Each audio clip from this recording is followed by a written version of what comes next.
so much for joining us today. Welcome to today's webinar. Thank you to everyone who has attended as a guest, and of course to our amazing panel. I'd like to start off by stating our mission statement with Women's Council of Realtors, which is we are a network of successful realtors advancing women as business leaders in the industry and the communities that we serve. And before I get into a little bit of the history and why today is important, I would love for our panel to go around introducing themselves, and we'll start with you, Jennifer.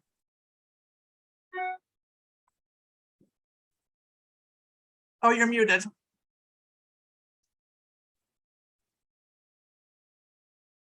Thank you so much for having me. Women's Council is so very near and dear to my heart.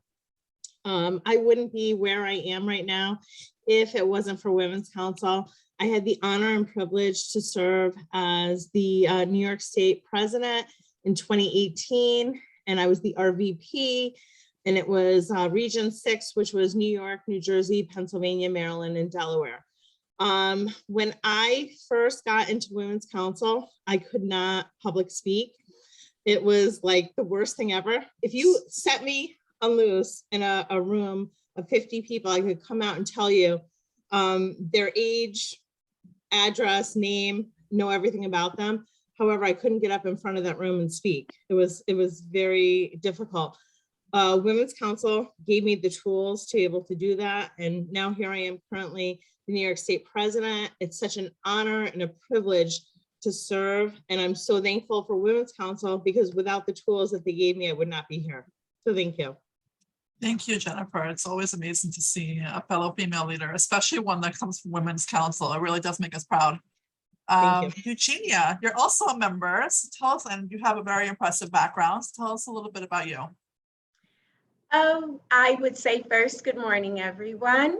And I own my own gallery, my own real estate company, but I ended up in real estate because I used to own a fine arts gallery, and particular real estate professionals were taking me the wrong place. And then I decided to get my own license to find another gallery. And once I got involved, I became a realtor. And then I fell in love with the people I met, the people that were pushing me and saying, oh, you should really get into it. So that is how my journey began. And then I decided, because of an intern, to open my own real estate company. Of course, I've been a realtor ever since I got my license. And I have found I've met some most amazing people, especially women from all backgrounds. And I noticed that some organizations such as WCR, HGAR, they have some very powerful women. So that is how I began. And this is how I will end. I love that. Thank you. Grace, turning it over to you now. Okay, good morning, everyone. I'm Grace Patalano, and I am an associate broker with Berkshire Hathaway HomeServices Rivertown Real Estate. I got my license in 2002, and encouraged by my deceased husband. He said, Grace, you'd be a great realtor, you should go for it. And so I did. But up till then, I was a stay-at-home mom raising my 3 sons while my husband extensively traveled for work. So I was a very hands-on mom all the time. But I have no regrets. I love real estate. Well, thank you. And I have to say I'm the VP of the National Association of Hispanic Real Estate Professionals, Westchester County. Wonderful, thank you. Jeanesca, Tell us a little bit about you and how you got into real estate. So I joined real estate. I was a teacher, like many teachers do. I was actually in school leadership. I have a master's in special ed and leadership. I worked in the Bronx for many years, and I was in charge of the special ed department, and I was starting to get burnt out. So around this time of the year, August, I would start crying every day, and I didn't know where the depression was. but it was because school was starting again. So that was always in the background. And then my son had a lot of health issues, and it led me into, like, you know, when you just question life and when was the last time you were happy? And it was when my parents bought a house, and it led me to real estate. And I pursued that secretly while I was teaching. During my breaks, I would do my online real estate classes, and I got my license. I'm currently in my 6th year as a realtor. I work way more than I did as a teacher, more hours. There's no days off, there's no summers off, but I am so happy 99% of the time. And it's been the best decision I've ever made. So I'm really, really happy. And I'm with Keller Williams in Scarsdale. And I work with the most amazing people. So I'm very happy. And she's being coy. She's not mentioning she actually trains and mentors people in her office as well. Yeah, once a teacher, always a teacher. Always a teacher.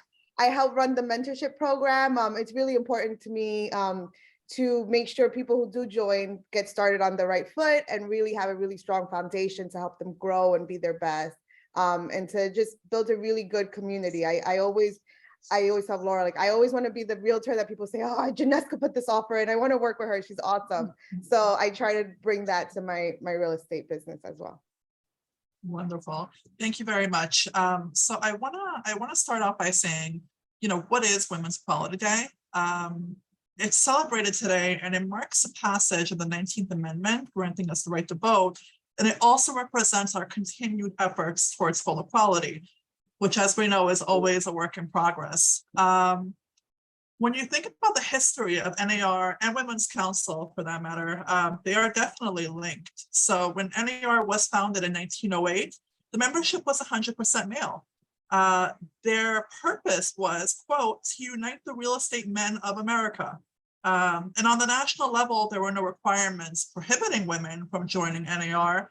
However, that was actually done by the local networks. And just like today, one of the primary requirements for national membership was acceptance as a member of a local real estate board. And many local boards, especially the more well-established ones, did explicitly ban women from membership in their bylaws, which of course prohibited them from joining NAR. So women did join. They were a minority for the first few decades. The Women's Council of Realtors was founded in 1938 as the women's division of NAR. And female membership in the association has grown steadily since. So where are we today?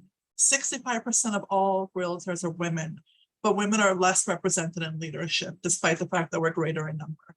In the commercial real estate world, which is where I started, women only make up about 36% of the workforce. So while the membership has grown, we still obviously have some work to do, right? But one of the good things that I want to point out is we've had 7 women elected as NAR presidents.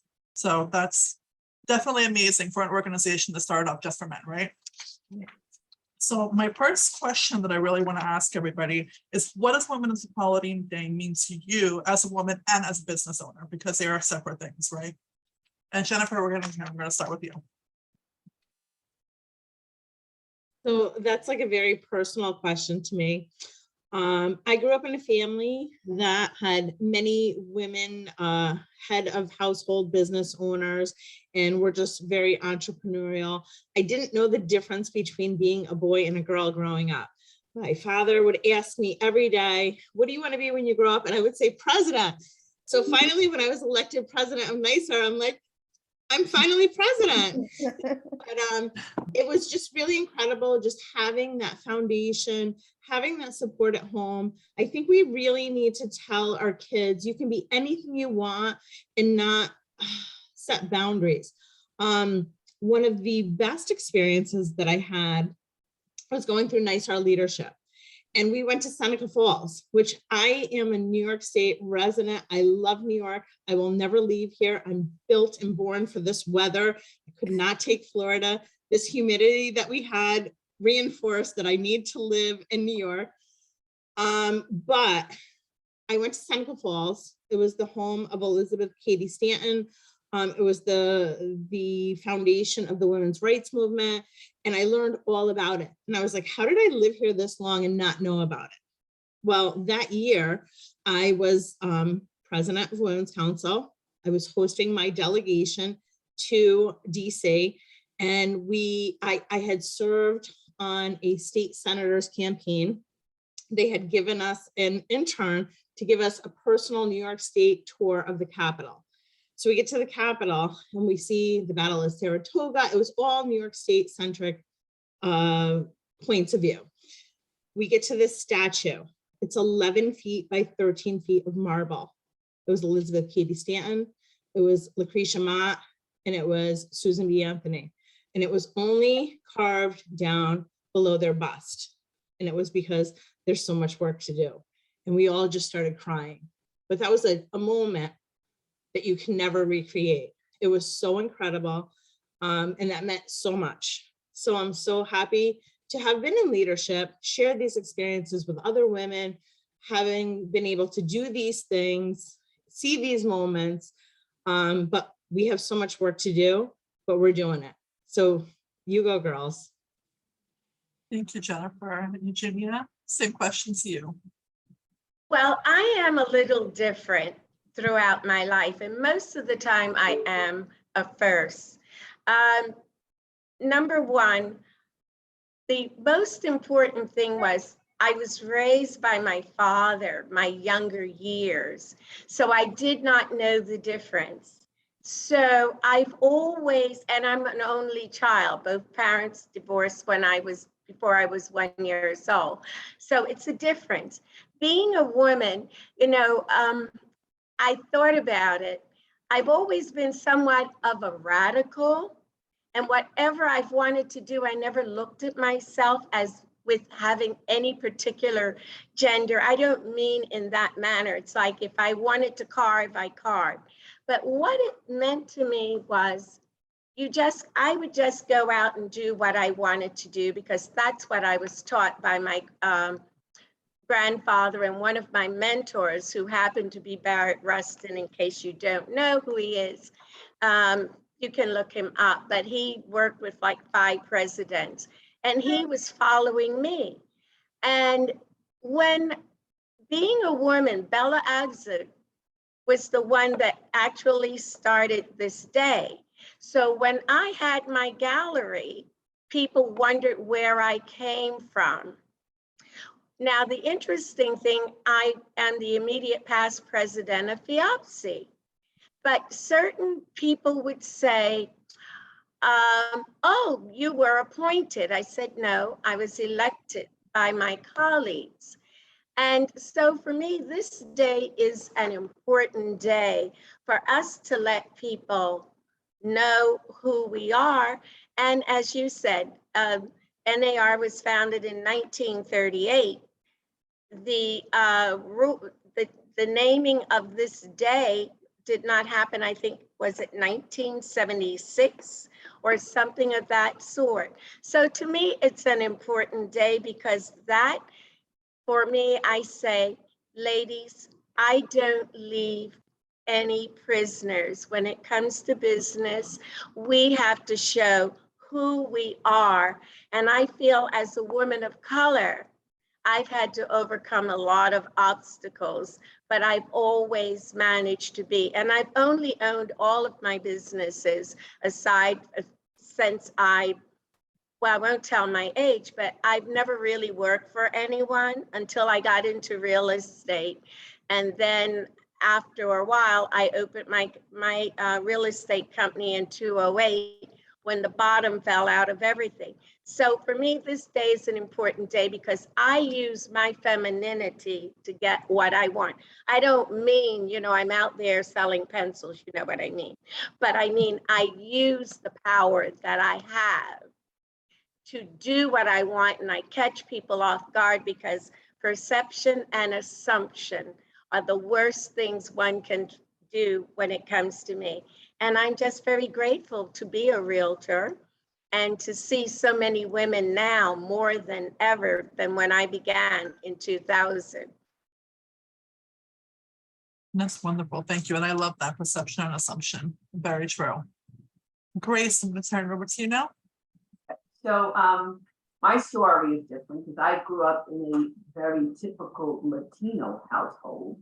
in where girls had their place and men had their place. So I had all those barriers to, break.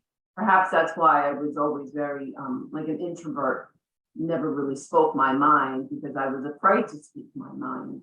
So to me, this day is very important because we as women need to keep that ball rolling forward until we see equality all around. Thank you. Yeah. And as somebody from an Albanian household, I understand exactly what you mean about gender roles being very defined early on. I'm definitely considered stubborn and opinionated by a lot of the men in my family and the women too, who are not comfortable with somebody challenging what the norms are. So I get what you're saying completely, but I didn't go the shy introverted route. I went the extroverted, I'll get in trouble route. So. Oh, no, I was the shy one until I hit a certain age in my life. And then it was, okay, enough of that. Let me just show my true self. Yeah, and it's definitely an awakening when that happens, right? No, absolutely. Yeah, it's very freeing. Yes, for sure. Yeah. Jeanesca, tell us a little bit about what it means to you. So, I mean, for me, it's just like a reminder that we still need to have a Women's Equality Day, right? That we need to remind the men and all the women out there that we're, like Jennifer said, we're not done. We have come a long way, but there's still so much more to do because the numbers are where they are. We're not represented in leadership roles as we, as much as the men are. So it's just a little like reminder, like, hey, we still there's still work to do. For me, I come from a background, like having a Latina, I'm a Latina, obviously, but my mom's a business owner and she didn't speak the language. And, I use that as like, she was not scared. She didn't show fear and she just went out there and really excelled at life and worked so hard. So I've always been very much like, of course it's going to happen. Of course we're going to be in leadership roles. And then days like today come and we see that we're still having a lot of firsts as women in our country and all around the world. So it's just an important reminder that this day needs to occur because we still have work to do. And I think it's important to note too, that I think so many people have the assumption that because we are a female dominated industry, that it's kind of always been like this. And truly, when I did research and realized that it started off with no women in it, and we were actually able to sell real estate way before we were able to buy real estate on our own and get our own mortgages as women. I mean, it's like crazy when you think about it. But nothing in this world happens unless people recognize a problem and work towards a solution. And it's like constant diligence. You've always got to be working towards the next step in your goal. Otherwise, you backtrack. And, unfortunately, we see that happening sometimes. So the next question that I have is about the evolution of real estate. And, we've all been in the industry in varying times. What do you think is different today than when you first started? And tell me a little bit about what you have seen as a progression. And again, we'll start with you, Jennifer. Oh, you're muted. So I really feel like the pandemic was really, really hard on all of us. We all need to take a minute and hug ourselves and congratulate ourselves for making it through the pandemic, because it was such a time of uncertainty. We were out of work for a little bit. We were trying to navigate being safe, keeping our family safe. We just didn't know what was going to happen.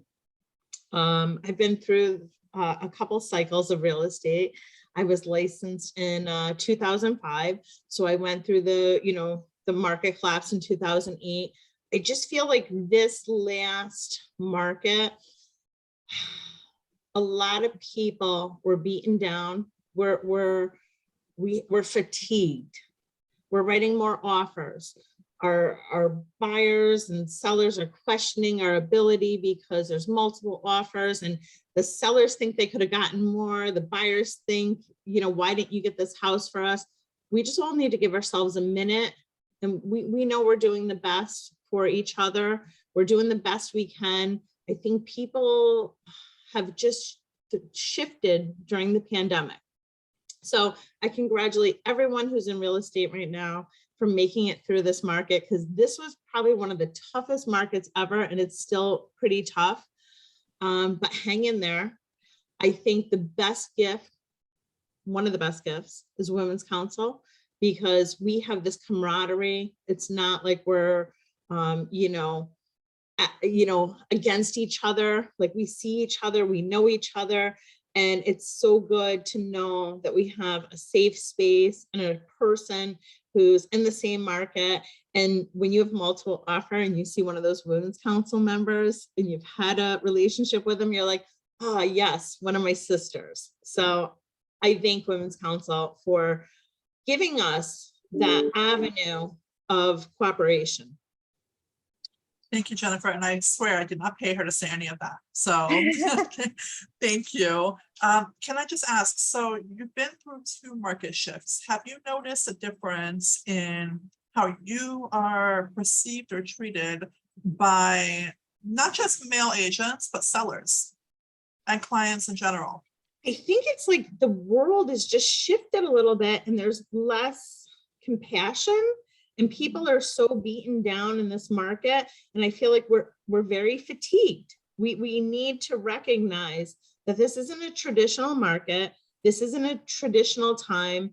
We've gone through a very long time of, let's say, politics is never kind, but we went through like a very bad couple of years where it was so divisive, and we're just beaten down as humans, and we need to shift, and we need to be kind to each other. We need to be respectful of each other. We need to elevate the profession, and we really just need to refocus and be kind to ourselves. And you never know what someone's going on at home. They may have things that you don't know. Give them the grace, and just be kind to them and say, listen, let's work through this. But I think it's such a pressure cooker, and we're very reactionary, and we're trying to get the best deals for our people, but we need to take a step back and say, how can I best work with my fellow realtor, and go from there. Yeah, I definitely agree with that. People seem to forget that we do a lot more work with our realtors than we do with that particular client who on average buys a home every 7 years. And it was funny because Jeanesca said how she was working more now. And it's like, all I wanted to say is, yeah, I want to get into real estate so I can make my own schedule. Yeah. 24-hour schedule, right? There's a saying, I got into real estate so I can choose which 16 hours I work a day, right? So that's exactly how it happens. So Eugenia, we'll go to you next. What difference have you noticed? And not just in real estate, in the business world in general, in how you've been perceived? Before the pandemic or after the pandemic? From the beginning, what do you think is different? Well, as I said, things are different with me. I mean, because you can see that I am an African-American or a real, not exactly just brown person, but I'm different.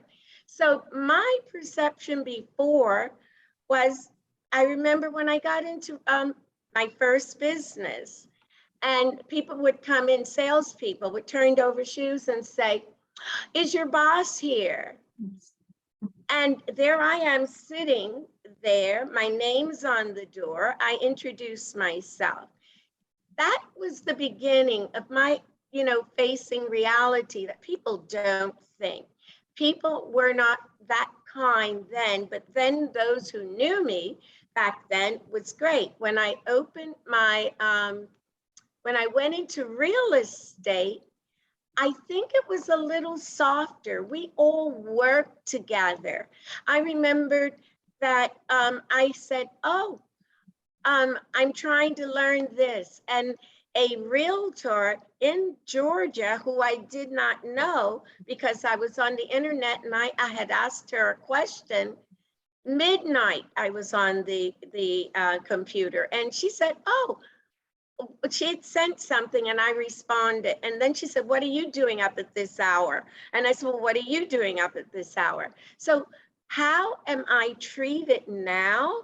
A particular, a male agent said something to me, but I'm a very positive person. And all that I said to him was, if he was telling me what to do, and I said, if I were Barbara Corcoran, you would not be addressing me in this manner. And now during the pandemic, I'll have people act as though I am invisible. Clients, I don't take new clients now. I try to work with clients that I've sold to or their friends and their relatives, because at this time, I think every negative has come out of people. Even with my past clients, I've had a client say, I really, really want to work with you. But, you know, it's been on the market almost 6 months. And John so-and-so was able to sell his right away. Now, I could see it if they had said, you're not doing the proper thing. But what you do now is everything that you did before. When you were learning, you wanted to make sure everything was right. I know I did everything, drove people around in cars. I'd say, oh, you're hungry, let me give you this. You know, I'm still very kind to people, whether they're agents. And now a lot of agents don't want to let you in to see their properties, or as a, you know, owning my company. I mean, I have another business as well. I have a podcast, and I'm finding through talking to the people, they are experiencing what we are experiencing as real estate professionals. And most of the people that I'm talking to, their backgrounds is from entertainment, business, fashion, and the arts. So I think now as a woman, although there are more women, I mean, last evening, I'll give a good example. They gave an honor to our governor. I'm not political. I'm just very active within the Harlem community, etc.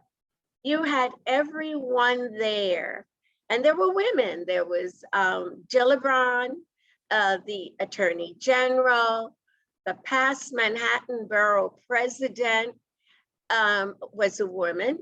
And now the male, there's a male president. And I started looking at these women, and I had spoken to them before.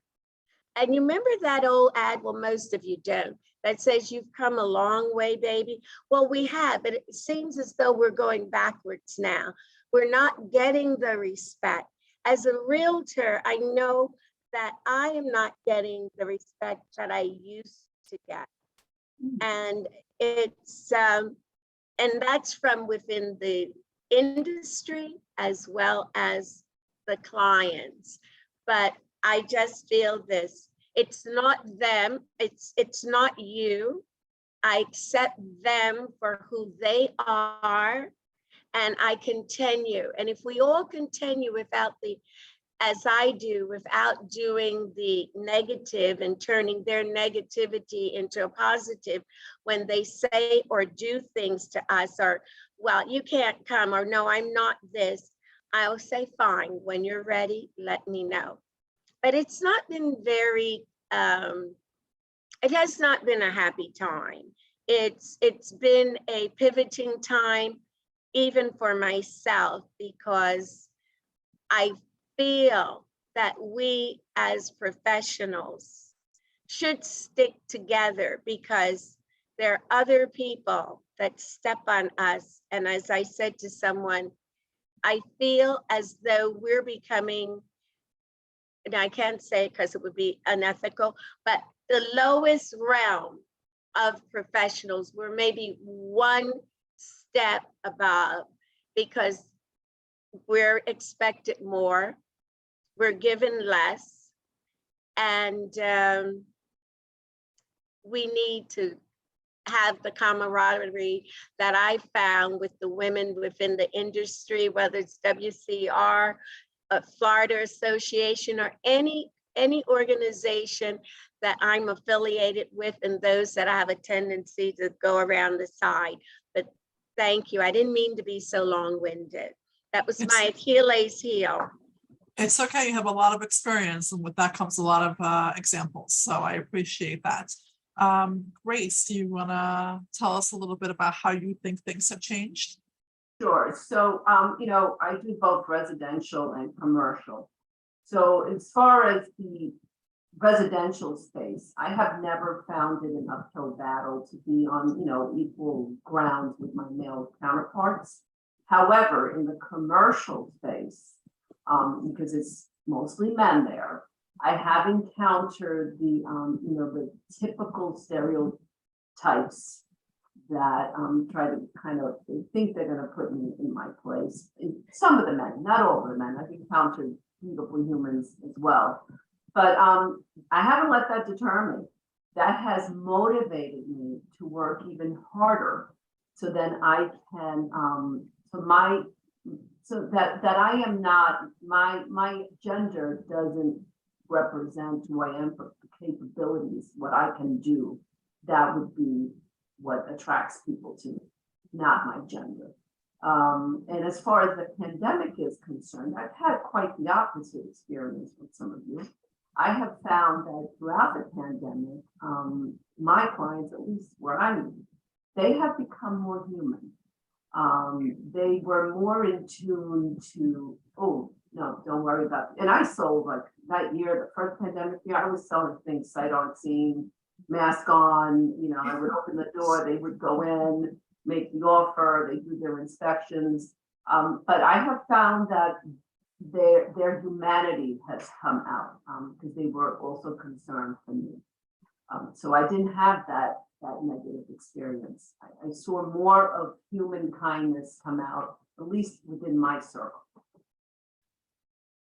That's good. And to speak to the commercial aspect, I'm in residential now. I got my start in real estate about 9 years ago in the commercial space. I joined a boutique brokerage in Soho. The CEO who hired me got a lot of flack from the entirely male office, you know, 30 agents. I mean, even the front desk was male. There was not a single female there. Wow. So he got a lot of flack when he hired me, and people were like, no one's going to want to work with her. Now we have to be careful what we say. Now, you know, she's going to be a distraction. That was my favorite. I'm going to be a distraction. And like I will be, but not for the reasons that you think. So I became a distraction because I was extremely competitive, and I beat a lot of them at their own game. Within 5 years, I was running the company. So in that 5 years, I was able to hire other women, and we were actually named by The Real Deal as one of the third most diverse brokerage, commercial brokerage in New York City, which to date, that is my greatest achievement. That makes me happiest when I think about it. So it's possible, but the challenges in commercial, you were absolutely right, way bigger than residential, because we're almost like accepted in residential, like, oh yeah, this is what you should be doing, right? Flexible schedule, you have kids, you have whatever, those are the stereotypes of women realtors. And in commercial, it's dog eat dog, it's the wild, wild west, it's women can't The good old compete and they boys, can't keep up. the boys Yep. club and the good old boys, right? And you have to break through that barrier, but you can't let them scare you away. You have to go full, you know, full force ahead. Yeah, and I was already fighting the stereotypes from the Albanian community for a long time before I got into commercial. Right, So from my Latino background. so they had another thing coming once I joined. And truly, that was the initial welcome that I got, but I still keep in touch with the majority of the agents that I worked with, and I'm very good friends with a lot of them, and acceptance came pretty quickly. It was just that initial, oh no, this is different, this is change, this makes us uncomfortable. Correct. So that a lot of those men that I encountered that were like resistant to me, now they call me when they have questions. Yes, all the time. Right. So there's total respect. Yeah. No, you just have to earn it more than unfortunately male You just have counterparts. to work a do. little harder to Yep. get it right, but you can't let them deter you, and you can't say, well, I can't do this. Nope, I totally agree. Jeanesca? Well, I've been in this for 30 years. No, I'm kidding. So no, I'm very blessed. I joined this in 2016, and you know, a lot of the other female realtors made it so I don't have to see such a big jump in the way women are treated. So I can't say that I've seen a huge evolution because the work was already done for me, thank God. And I'm very grateful. However, also, we know as women, we are amazing. We're wonderful, right? There has been times we're able to read situations, we're able to handle what's been like ingrained in us, how to maneuver ourselves when we do encounter some male counterparts or other women sometimes that don't know, you know, how to respect us and respect our role. You have to, I feel bad saying, but put them in their place in a professional manner and remind them that you're not going to speak to me any which way. You're not going to talk down to me either. This is pretty equal. Real estate is one of those businesses where we can be as equal as possible, just because we're all dealing with the same, you know, inventory, the same clients, and it's about how hard you work and what you put into it. So I have dealt with sometimes, but you know, just remind them who you are. That's it. You know, it's so funny that you mentioned and women, because I have found my business partner is a man, you know, Igor, and when we go to conferences, it's like the assumption, the majority of the time from other women is that I'm his assistant. And it's like, what gives you that idea? Like, really? But it actually happens more so, I feel like, with women, or maybe I notice it more with women than it does with men. So it's an interesting fact that it's not always men whose perception of us is different. It's sometimes other women as well. Correct. Yeah. So let's talk about challenges. I Tell me have what so many. what? I have Okay, so many. Okay, so we'll give you the largest block of time on this one, No. Jeanesca. But we're going to start with Jennifer again. What do you think the biggest challenge, not just for the industry, but for you in your business right now is? So one of the things I want to mention is that I had the privilege to take part and go to the DEI summit that was put on by New York and New Jersey. There were women in a breakout room, that I've known for 17 years and did not know their stories. And part of it was, you don't ask people, you don't talk, you don't, you know people, but you don't ask the important questions. So when we are women, we get engaged. They say, well, when are you getting married? And we're like, we just got engaged. Then you get married and they say, when are you having a baby? Well, maybe that's not your life plan, or maybe you have issues. Like, it's always like, what's the next thing? We never say, what's your story? What can I do to help you? What do you need from me? And like, find out like what is, you know, like a good, like I have so many mentors that are women in real estate that are my good friends that I just found out their story at the DEI summit. And I feel ashamed that I never asked them, what is your story? Like, where do you come from? What do you need from me? How can I make you better? How can I help you? What can I add to your life? Because I think that's what we're all here for, to like make an impact on someone's life. So I think we really need to just kind of refocus, and not about what we can take from people, but what we can actually give to people. And that will make our journey so much more valuable. So that's my takeaway. That's beautiful. Thank you, Jennifer. Eugenia, the same question to you.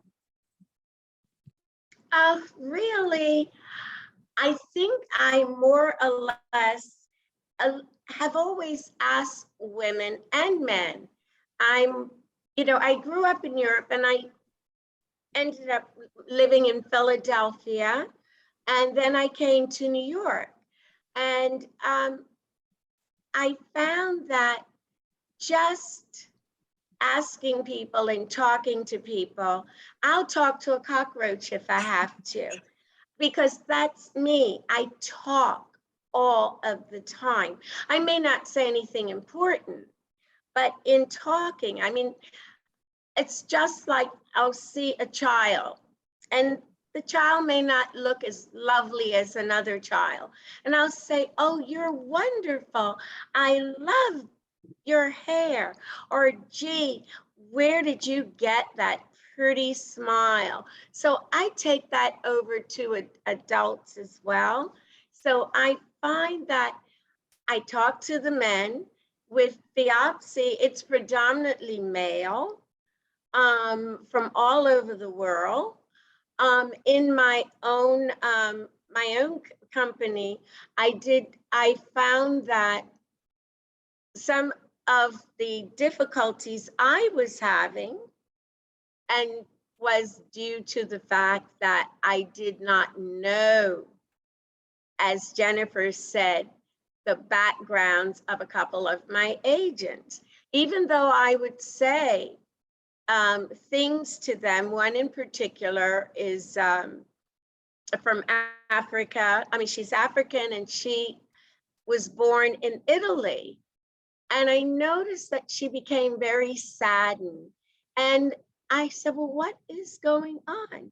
What is your problem? You know, and she did come out and she said, but had I not asked her, she was going through a lot of things. Had I not asked her, because it was affecting my business and her business as well. And I was getting calls as well from a couple of agents, because I work in Manhattan and in Harlem, very seldom in Westchester. And I'm saying, but you've created, you know, a nice group. Then she told me, she said, I didn't want to mention it to you because during the pandemic, I knew what you did to help all of us, and I didn't want to burden you. And come to find out, she thought she had cancer. She was getting her American citizenship, and she had lost a roommate. Now, I knew she had a roommate. I knew she was going for the other things.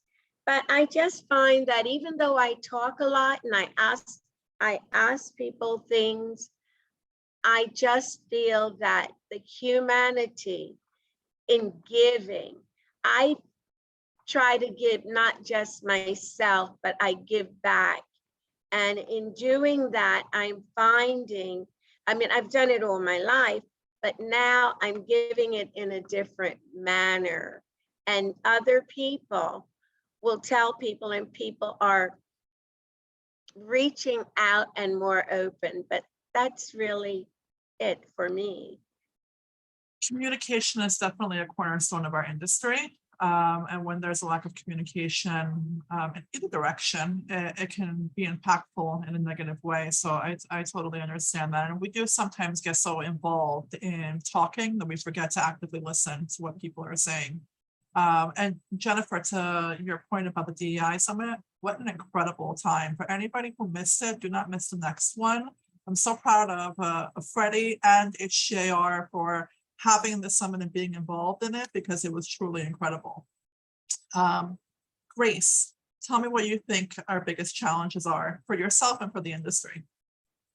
So the biggest challenges within my real estate business, or just your business, the industry in general. You might not be seeing a problem yourself right now, but it might be happening nationwide. Okay, so one of the biggest challenges that I had to overcome personally when I first started, I was a very, very shy person, completely shy, afraid to speak my mind. You know, it's a lot younger. I'm 62 now, but you know, it's a lot younger, and afraid to speak my mind or say what I was thinking, because they're not going to agree with that or something.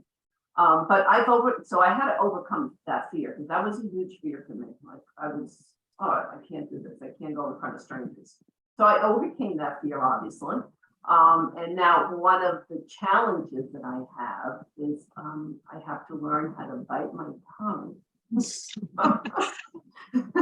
Because now I just want to spit out what's on my mind, a very black and white, no gray area.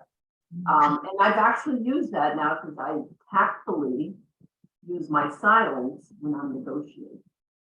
Oh, yeah. It's one of Yeah. my favorite things. Yeah. You'd be surprised what people spit out when you stop Right. talking, truly. Right. Oh, yeah, yeah. So as far as, humanity as a whole, we have to learn to be kinder to each other, because you're right, when, raising my children, I always said, doesn't matter who you encounter, you say hi, good morning, hold the door open.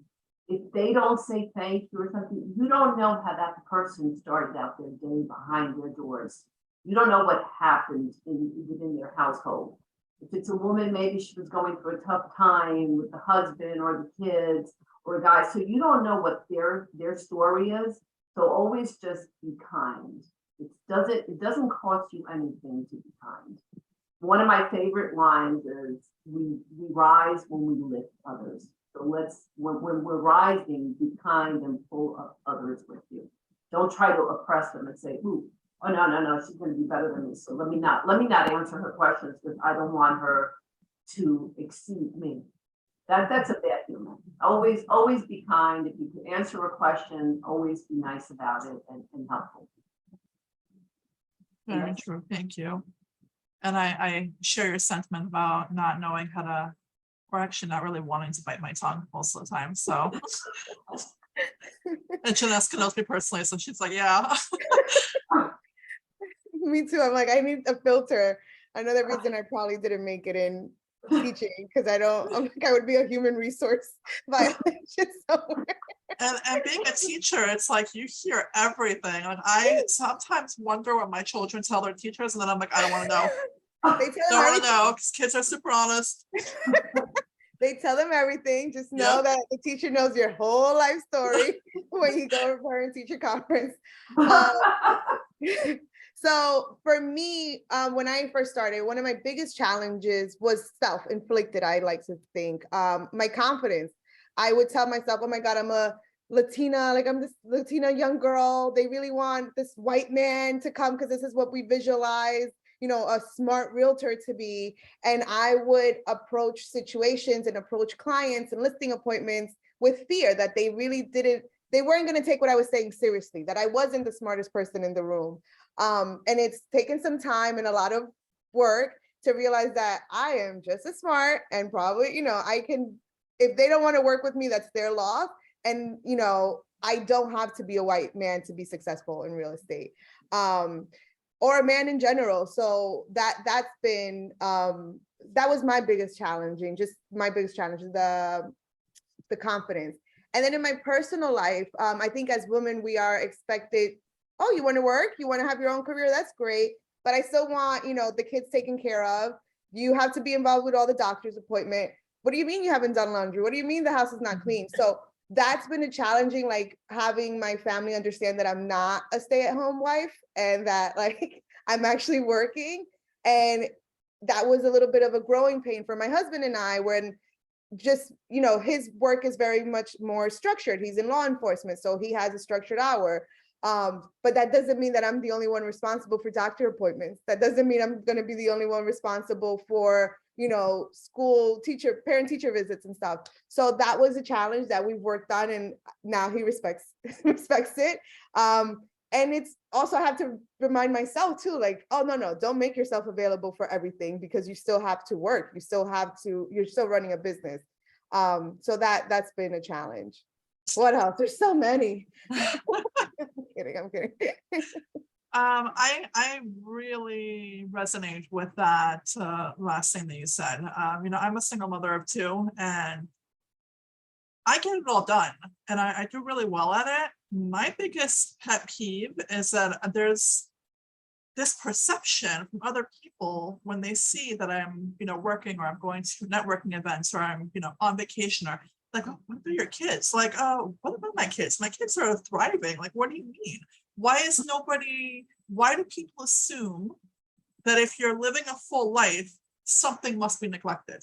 It's not the case. If you can manage your time, you can give quality time without having quantity time in many cases on a lot of aspects. So I get what you're saying, and it does not come just from your husband not doing or not pulling his weight because he doesn't think that it's necessary, that you got it all under control, comes from other people's perception of being a good mother means the only thing you're doing is being a mother, or that's your only focus. Yeah, and I think it's something men in our industry don't have to deal with. They'll probably correct me if I'm wrong, but they don't have to try to figure out how to juggle both. And should I hire an assistant, or should I hire a babysitter instead, or should I hire both?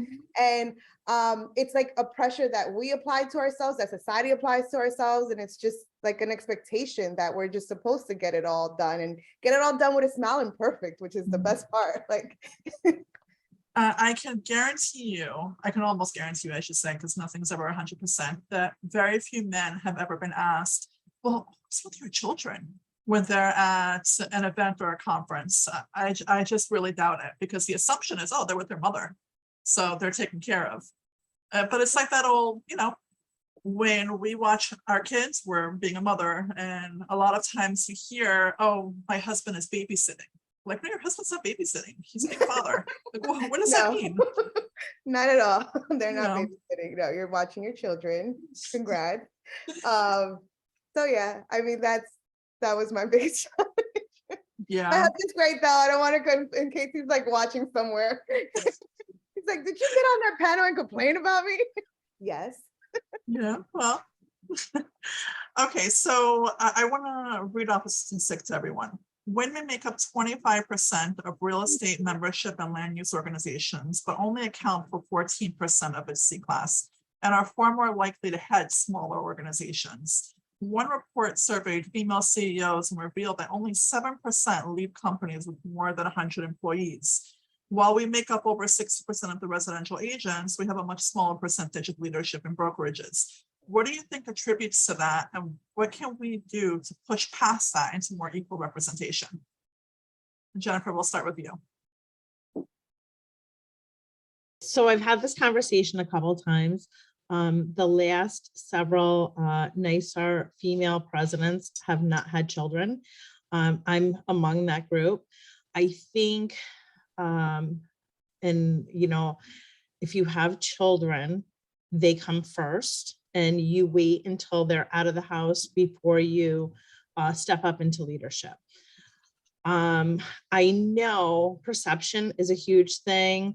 And I know for myself, people look on Facebook, they see pictures of me tagged places, and they're like, how are you everywhere? I've lost business because of it, because they think I'm too busy. I'm too busy volunteering. I've had other agents go up and, competing for agents in my brokerage. So I'm a broker owner, and saying, oh, she's a volunteer, she doesn't have time to mentor or train you. And it's hurtful. I think we need to shift that mindset that someone said you can't do it all. I think we can, and we are, and we're doing it. And I think we just need to be kinder to each other. And maybe when we see these things on Facebook, shout it out, say, girl, I know you did this, we got this, you can do it all, you can have it all. But I think there's a real push-pull when there's families and children involved, of waiting for your time. Very true. Eugenia?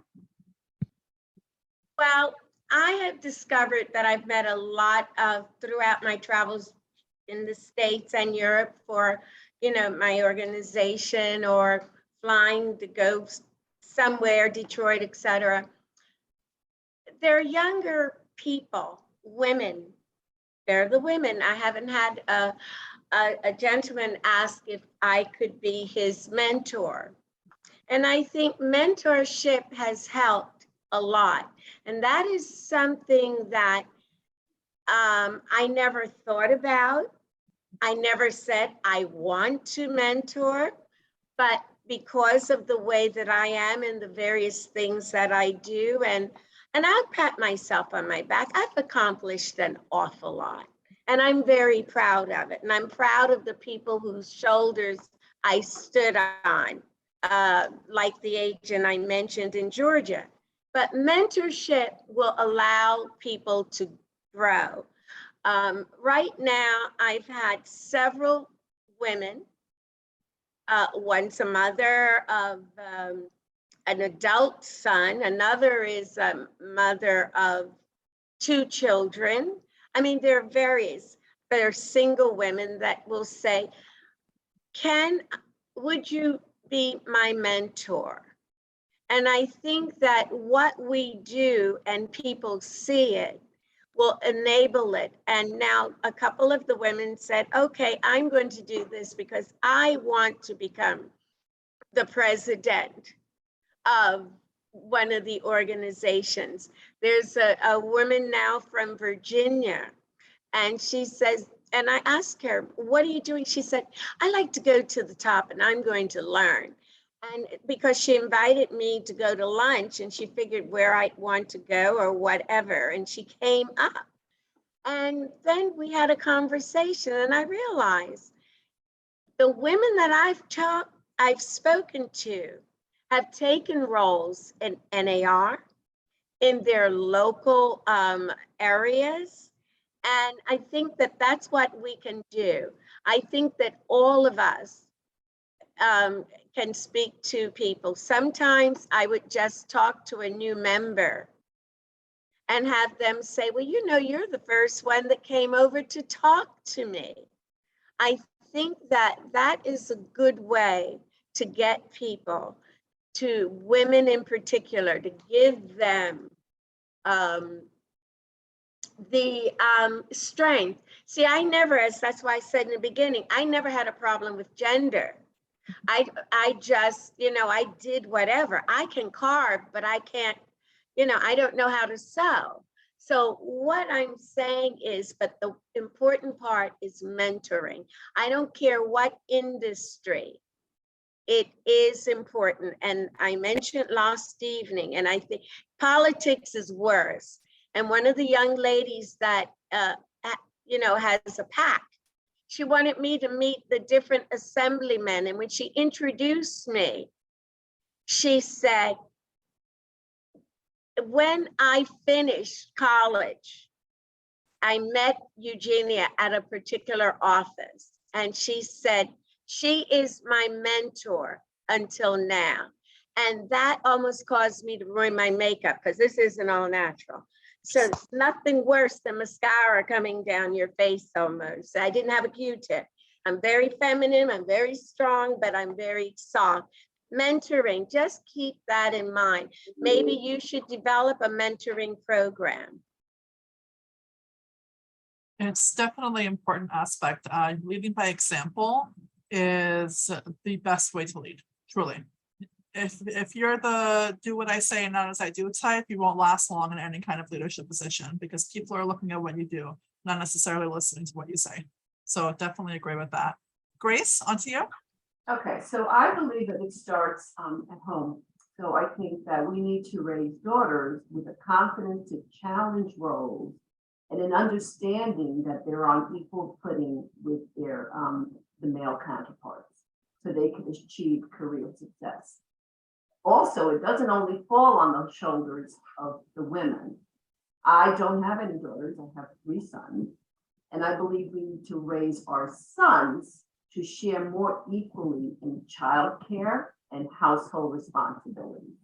The men need to step up to the plate so the women could then find more career success. Amen.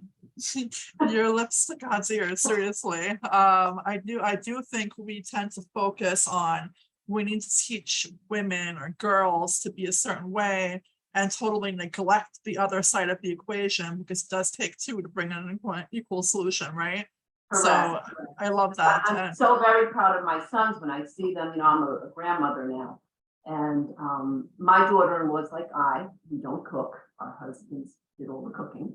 And I see my sons doing the cooking and the laundry. They have the baby under their arms. And so their wives could have a career. You know, my sons are attorneys, they have a career as well, but they know that their careers their wives' careers are as equally important as theirs. That's beautiful. Yeah. And a testament to you raising them, truly. Oh, thank you. Jeanesca, as a mom of a soon-to-be second boy. I'm sure you agree with what Grace just said. Oh, yes. Yeah, no, 100%. I want to raise sons that I would feel proud any wife to have, that they are not going to complain like I did, that they didn't know how to do certain things. But as far as like what contributes to such not having as much representation in leadership roles for women and what we can do, I feel that it's just planting the seed and reminding, when we see another woman who is like, who has that leadership quality, who would be great at something, tell them, remind them, because maybe it's something that they don't see within themselves. And by you saying that, it's going to open up a new door for them. A lot of men have a lot of confidence that they're just born with, because they're never told that, you know, there's no first for them. So just telling them, like, you would be so great. You ever thought of running your own company? You ever thought about doing this? And that maybe that one comment you make would make such a difference, and in that person and in the world, you know, of real estate. And just like, you know, you said, like, mentorship. I do the mentorship program in my office, and it's just incredible, you know, to see the growth being just accelerated because they had someone there who was really in their corner, helping them, no strings attached, with second intentions. Because when I did start, there was sometimes, you know, where I didn't really have like, there wasn't a mentorship program, but sometimes like a man would help you and it'd be like, oh, it felt a little different, you know? So it's good to be a good mentor. I like to think I'm a good mentor and be out there and supporting people. And just looking for role models. I think that's really important. So supporting programs like this, you know, having this, and just planting the seeds for strong women. So to speak to that point, I was at the Met last weekend, and they had a board where people wrote down answers to questions, and they put them up, and I posted a couple of them on Facebook. One of the questions was, what does representation mean to you? And, you know, one of my favorite answers was seeing people who look like me in leadership roles. And I think when people see and have a mentor, a woman who's in leadership, it elevates their confidence and their ability to go into that same role themselves. So I would definitely agree with that statement. When I was in that commercial company and I was the only female for a while. When I posted an ad on my LinkedIn, I got way more female applicants for the salesperson role than the CEO ever did, because he's a guy posting in a male-dominated industry. And now you have a woman posting as a C-class member looking for agents, and people felt more comfortable. They felt more comfortable applying. They felt like, okay, well, if she's there, yeah, I could probably do that too. So there is definitely something to be said for that. But I think mentorship, which seems to be a recurring theme here, is definitely the way to go. So that's what I have for questions. I would love to hear everybody's takeaways and then open it up to any questions that the audience may have. So Jennifer, I'm going to start with you. What do you think your big takeaway from today's meeting is? I think, you know, the mentorship thing is huge. When I first got into real estate, I had a man who was from a different industry, who was my mentor, who just stepped in and was like, well, now that you're in real estate, he's like, you need to find your avenue of give back. He's like, you need to join Rotary, this, that, the other thing. I ended up being on the steering committee for the Muscular Dystrophy Association. We consistently raised over $100,000 every year. And it was so rewarding. But I didn't know these things. I didn't know. The other thing that I will tell you, on my track up on leadership, when I was running, I think being approachable is huge. Being approachable. I had a couple women who told me that I needed to change my hair, change how I dressed. I'm a little chesty. So like when I wear things, they may look different on me than they look on other people.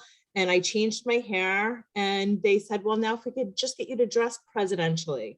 And I was like, wow, in a room at a table in front of people. And I'm like, well, I can't help how I look. I'm just built this way, like my Jeanesca Rabbit moment. But you know what? I think we need to appreciate each other. We need to not cut each other down. And we need, when we see people do that to other people, to step in and say, that is not acceptable. So let's just be there for each other. Mentors can come in all different shapes, forms, ways. And sometimes you're not looking for them and they appear, and just be open and receptive to it. Beautiful, thank you. And by the way, I totally get what you're saying about people trying to change the way you look so that you fit an ideal of what they think a leader should look like. And leadership has nothing to do with what you look like. It has to do with who you are. So totally get that. Eugenia? Well, my takeaway today has been wonderful listening to all of you speaking and meeting you. I mean, this to me is what I love about panels and various programs that the organizations have and seminars. You get to meet different people. And so my takeaway is that all of us think alike. No, I paid for my divorce a long time ago, okay? No, I didn't give birth because I could not, but I'm anti-Maine. So I can relate to all of you because I've sent a couple of kids to college, you know, and I just feel, and that's difficult. They had parents, but the difficulty I understand vicariously, but my happiness and the positiveness, listening to you, my takeaway is when one of my agents say to me, well, I'm going to say, I learned something. You're not different. You are not different than the other women, but all of us are different, but we're all the same. And this was very good for me. So I'm glad that I was invited to be a panelist because it's been very helpful. That's my takeaway. If you learn one thing, and that's my one thing for today. Thank you. Thank you. And thank you for joining us. I was very excited that you agreed. Grace? So I'm very appreciative and thankful. Thank you for asking me to be on this panel. It was awesome. I'm very happy to have met three beautiful human beings that I can feel your kindness coming through the screen. Totally very, very happy that I'm on the panel. And mentorship, absolutely, I agree 100%. That is what we need more of. When I started in 2002, my husband, and he rest in peace, he told me, Grace, and this is before mentorship was like, you know, thing to do. He goes, what you need to do is you need to find a top producer and follow in their footsteps. Ask them if you can, they would mentor you. And that's exactly what I did. I found, and we have become friends. My mentor back then was Maria Campanelli. And she even took, you know, she took me out on showings and she showed me the ropes, and she wasn't afraid to show me how the trade was done. You know, some other people would, oh, I'm not going to show her, she's going to outshine it, but she was very embracing. And you know, I'm totally thankful for her because I followed in her footsteps, and you know, not as top producer as she is, but I'm pretty good myself. And that's it, but I'm very thankful. Thank you for having me on this panel. It's been great. Thank you. And I'm going to have to come to one of your events because I want to meet you in person. Oh, likewise. Jeanesca? I'm just honored to be part of this. As you can see, I keep trying to take a picture because I'm so excited. I don't know how to take a picture while you're on Zoom. But I'm very grateful to have been part of this. I think one of my takeaways is that we still have work to do. And we have to encourage each other and support each other and be there for each other as women. And we got to get more women in the commercial division. I think from hearing your stories, it's like we have to get out there and remind, you know, women that that's a great avenue to go into and they can be super successful. And I'm going to see who I can plant some seeds in that to go into that, you know, part of the industry as well, because we have to start taking that over too. Yeah, no, we should, because truly, we definitely have just as much ability, if not more in some cases, sorry guys, than the guys do in the commercial. And this is somebody who was in commercial. A lot of times, my male counterparts were a lot more hot-headed in deals. Grace, you could probably speak to this, where I was, you know, a little bit cooler, calmer, more logical in my approach, and it got the deal done. Right. So- correct. Yep, yep. So I definitely agree with that. So we'll take over Jeanesca commercial. We'll work on that. So I'm going to open up the floor to questions from the attendees. Gary, how does that work? There's a Q&A section, correct? That is correct. So if they could just please place their messages in there, then you'll be able to see those, Laura, and can answer them, or I can say them out to you, whatever you prefer.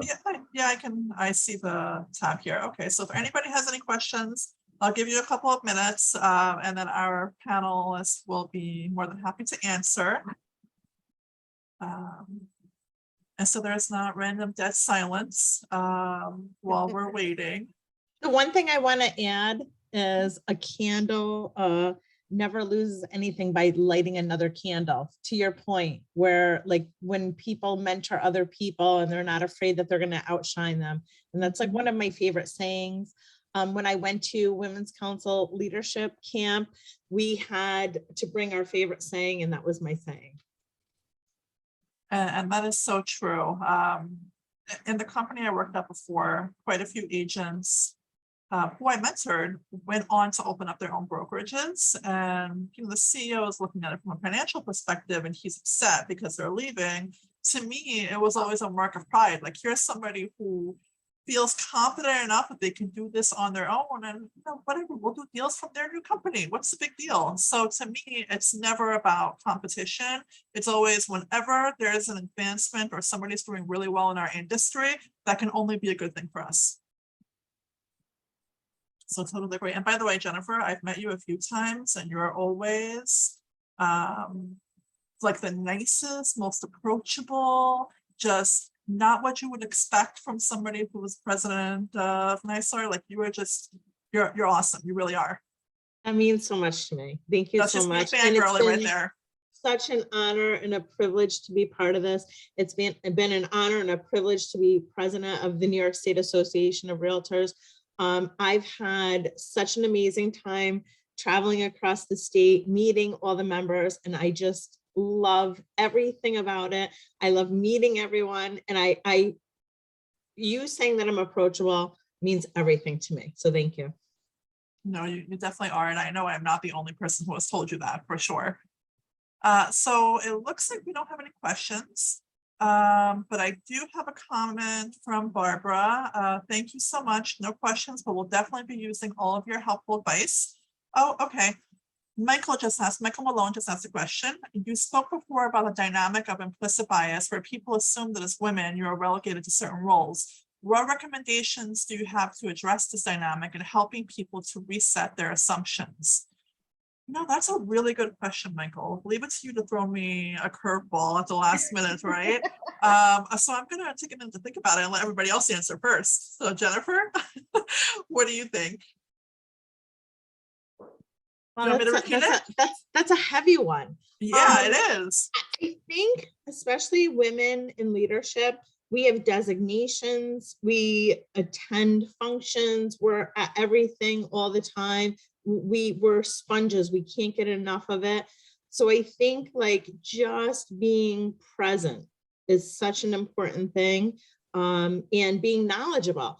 I've had many experiences where people look at me and they think, oh, the cute little blonde or whatever, you know, she's not going to know anything. But I think it's just being very deliberate in your responses. And if someone offends you, taking a minute, not taking it personal, and just being very factual in your response. And they're like, oh, she knows more than I do. So that would be my response.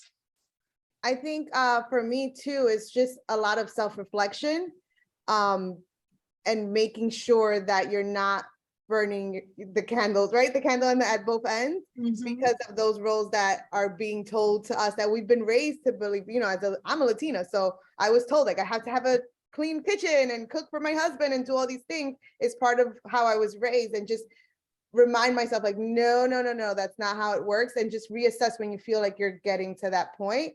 And I have my coworkers that we check in with, like, how's your business doing? Why is it not where it's going? Are you doing more of this or more of that? And just having people that you can trust to be open and honest with you. It's really funny, like right before the pandemic, like 2 weeks before everything shut down, I had been talking to one of my close coworkers, like, you imagine if we had to stay home with our kids the whole time and be stay-at-home moms? Like, I would never want that. And then the world shut down and we were stuck with our kids, and we got to see like all the work that stay-at-home moms do. And like, and I was so grateful to have a job. So it's like, just reminding yourself and self-reflecting and being organized, I think. And when you see people trying to push you to certain directions, steer them back and let them know really what you're comfortable with and what's really going to be a reality for yourself.